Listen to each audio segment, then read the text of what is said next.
अच्छा सुनो, हमारा तुमने क्या फैसला किया? पता नहीं। प्लीज हमारा जल्दी से कोई फैसला कर लो। शायद मेरी जिंदगी का ये एक मुश्किल तरीन फैसला है। मैं इतनी जल्दी नहीं कर सकती। तो दूसरे लफ्जों में तुम मुझे इंतजार का बोल रही हो? मैं करूंगा, जब तक तुम बोलोगे मैं इंतजार करूंगा।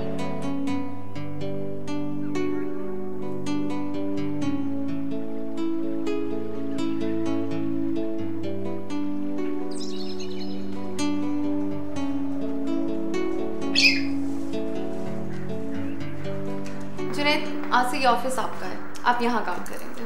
Thank you ma'am. वालेकुम सलाम जी। ये रऊफ है, आपके असिस्टेंट। आपको ये सारा काम समझा देंगे, आपकी कोई भी हेल्प होगी ये कर देंगे। ठीक है जी। जुनैद साहब, अगर आपको किसी किस्म की मदद की जरूरत हो तो मैं साथ ही बैठता हूँ। जी बिल्कुल, थैंक यू। अच्छा, आप सारा काम इन्हें समझा दें और आप समझ लीजिएगा।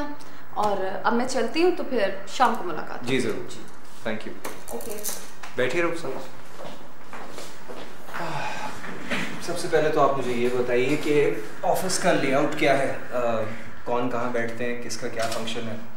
आप कहाँ बैठते हैं? मैं जुनैद साहब आपको बिल्कुल आप साथ ही बैठ। अच्छा, मैं ऑफिस के लिए निकला था, पता नहीं इधर कैसे आ गया। मैं इसे अपनी खुशकिस्मती समझूं।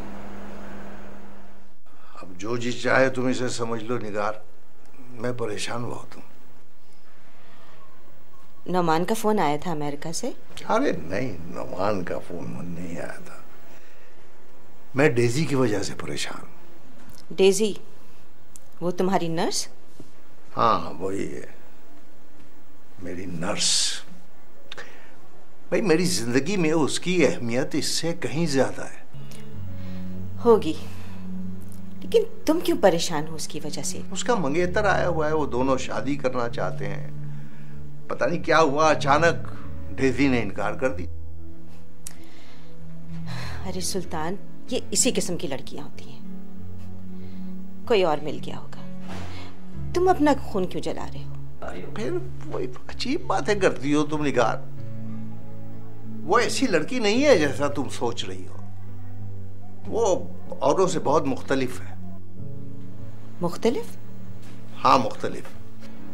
देखो सुल्तान, तुम हमेशा से एक सादा आदमी हो और आज भी हो। मैं तो ये सोच सोच कर हैरान होती हूँ कि तुमने उस लड़की को अपने घर में क्यों रखा हुआ है।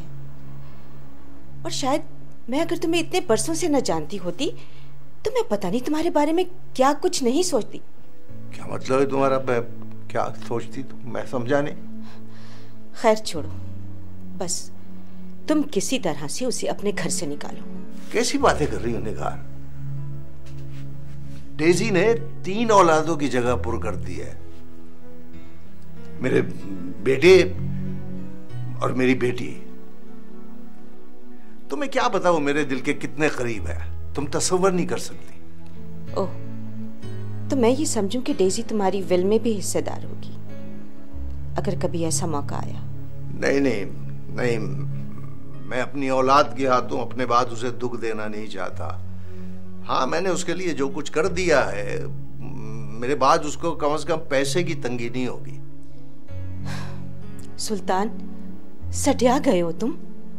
एक लड़की जो तुम्हें अस्पताल में मिलती है और किसी एजेंडे के तहत वो तुम्हारे घर में दाखिल हो जाती है, तुम अपनी औलादों का हिस्सा उसे दे दोगे?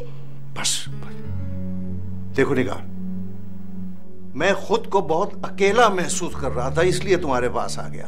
हम कोई और बात नहीं कर सकते? हाँ, क्यों नहीं। पता है, मुझे आज ही एक सीडी आई है श्रीलंका से। मैं आपको बहुत ही मजे का सितार सुनाती हूँ। हाँ, beautiful piece. Good good good.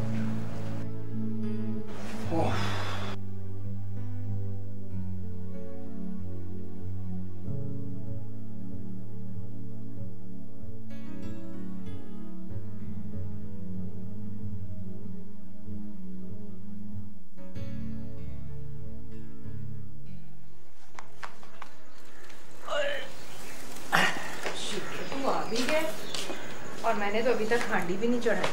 चलो कोई नहीं। नजमा चली गई?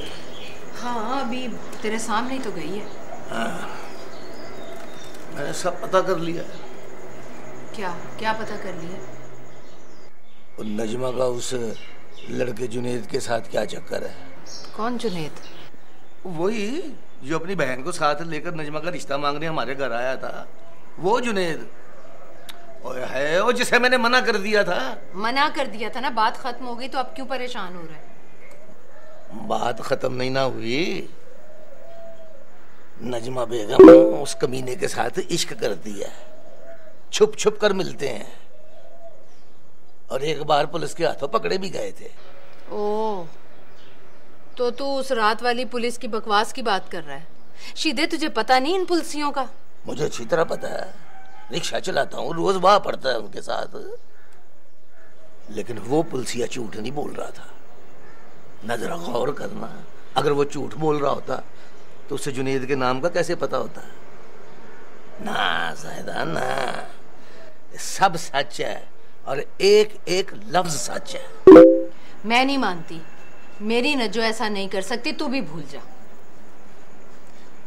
जिसकी जवान बहन पहले ही घर से भागकर खानदान की इज्जत को खाक में मिला चुकी हो, वो ये बात इतनी आसानी से कैसे भूल सकता है? तो क्या करेगा तू? वही तो सोच रहा हूँ।